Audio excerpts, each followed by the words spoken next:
Thank you. It's my pleasure on behalf of the Award Committee to introduce the Robert Hill Award for the promotion of photovoltaics for development. Named of course after Bob Hill, who was my head of group, mentor and friend for many years. At this conference we'll present the award for the fourth time. The award was instigated mainly by Dr. Wolfgang Paltz, who worked with Bob for many years, shared his enthusiasm for the use of photovoltaics for improving people's lives and continues to promote that cause to this day. Time passes by very rapidly, and in a couple of months it will be 10 years since Bob's death. If he was looking, and I hope he is looking down on us now, he would be delighted with the progress in the technology and the market that has occurred in that time and essentially what was his passion for this technology. But I think he'd also be a little bit disappointed that the use of photovoltaics for improving the lives of the poor around the world has not progressed as rapidly as in the other sectors of photovoltaics. And I think that makes it even more important to recognise those colleagues in the community who are making significant advances in that area and valuable contributions to redress the balance, including our recipient today. At this point, I'd like to call on Bernard McNelis, who's the chair of the Awards Committee, to provide you with a short description of the work of our recipient today, Bunker Roy, from the Barefoot College in India. Bernard.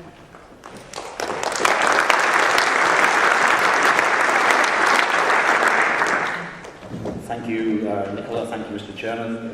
Good afternoon, ladies and gentlemen. I'm honoured to be able to make this short presentation.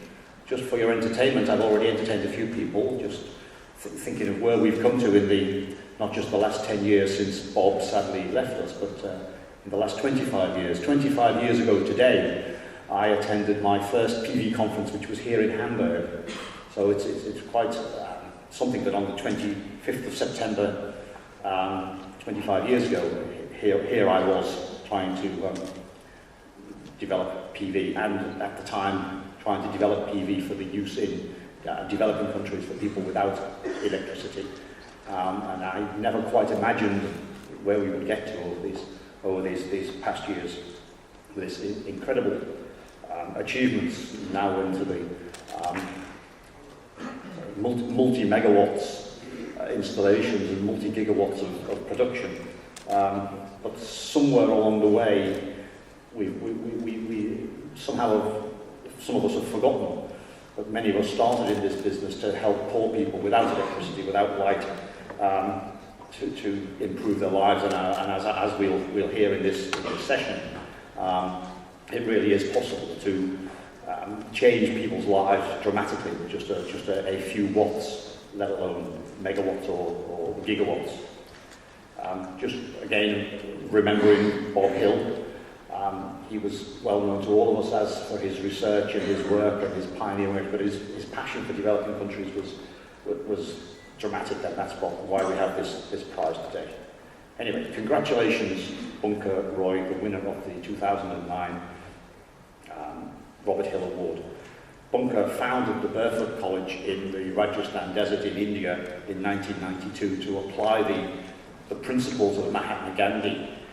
His vision was to improve the quality of life of the very poor and to empower them with skills and knowledge. He built up this college, PV powered. Now, I'm not going to bore you with the photos of old modules, because the real interest is in his target group. He was looking at people like this as the customers, as the beneficiaries, as the workers, poor, illiterate, semi-literate people. He trained his first barefoot woman solar engineer, and since then 100 or more engineers have been trained from 16 states in India to assemble PV, to install PV systems, to maintain PV systems. There are many hundreds of systems installed by these ladies generally who are literate or semi-literate, but able to be trained in a particular way to very, very successfully put these things in. At the same time, night school is provided at the college. Children who can't go to school during the day because they're busy helping their parents scrape a living, but they can go to school at night thanks to the PV electric light that is available. This work has night schools are attended by 7,000 children now, using solar lanterns to learn by night. So this is a huge success. I think we'll probably hear from Bunker Roy when he addresses us in a minute or so's time, that he's probably instilling other things into these children, as well as training people to be solar engineers. He's encouraging people to look after themselves, to work for themselves, even to the point of having a children's parliament. This photo shows the parliament of 6 to 14-year-olds, where 5,000 other children elected this as their parliament. So the vision of the poor people and their improving their lives is the whole purpose of this operation. Bunker Roy and the Burford College have extended what they do beyond India. This is the first PV electrified village in Afghanistan. After training 3 women from Afghanistan in India, they were able to go and do this first electrification. And right now there are 27 women under the training program, and they will be returning to electrify 100 more villages, thanks to funds from Norway in this instance. Moving on to Africa, these are ladies from Senegal being trained, and then to another country which is a favourite of mine in Mali. These are the first 5 women from Mali in Africa who came to India for their training. They were then able to return and electrify 5 villages and maintain those 5 villages and set up rural workshops in the villages. So that's a huge success.